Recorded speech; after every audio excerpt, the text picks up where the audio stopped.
what I think the University of Maryland really values, and especially within the Do-Good Institute too, is immersive learning experiences and creating environments where students, their work is not in vain. It's going towards something that not only is going to create incredible opportunities down the road for them, but they're learning about really important issues while they're in class.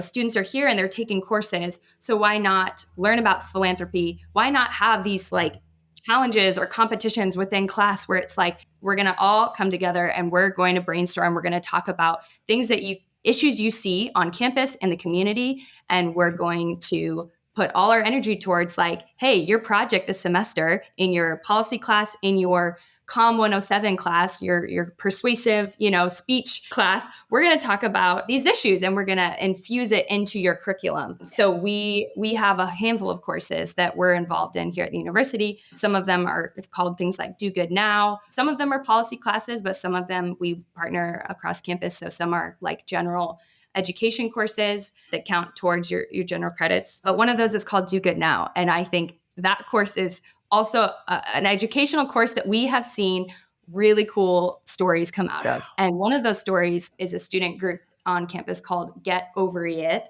I love their name.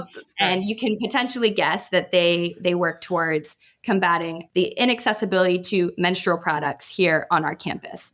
And when we were talking about just the general attitude, I think of younger generations of Gen Z in particular, and this inability to just accept the status quo. And this is something we saw in these students. So it started with, I think back in 2018 or 2019, a group of students that were taking this course who were tasked with taking a social issue that they felt personally connected to and thinking through in the course of this class they were taking, what is a solution that you think you could propose or innovate for this on our campus? And so ultimately they thought about like, why are these products inaccessible on our campus? Why couldn't they be in every single bathroom? And why couldn't there be free dispensers? Yes.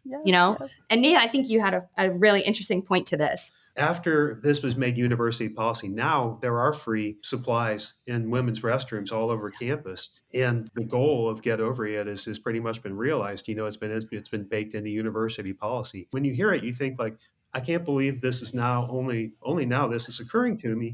And second, how can anybody disagree? Like even the most hard-headed old guy who for whom these issues just never crosses his mind, will think about that and go, well, I mean, that is obvious, isn't it? Mm-hmm. Yes. Now on campus today, we have over 400 dispensers and 100 academic buildings, and the university has agreed to adopt this like into their budget. Like it's no longer a pilot program, and it's, across all these different bathrooms on campus, gender neutral bathrooms as well, so that they're accessible for everyone who needs them. And yeah, I think it's great to see you come into campus, and if you're a visiting student as well, to be like shocked. I'm sad that we're shocked to see that, but cool to see, hey, this is really valued and my education is a top priority here. Now that this is spreading campus wide and has influences, and pretty much I'm sure every single person on campus knows that you're a part of a student's experience.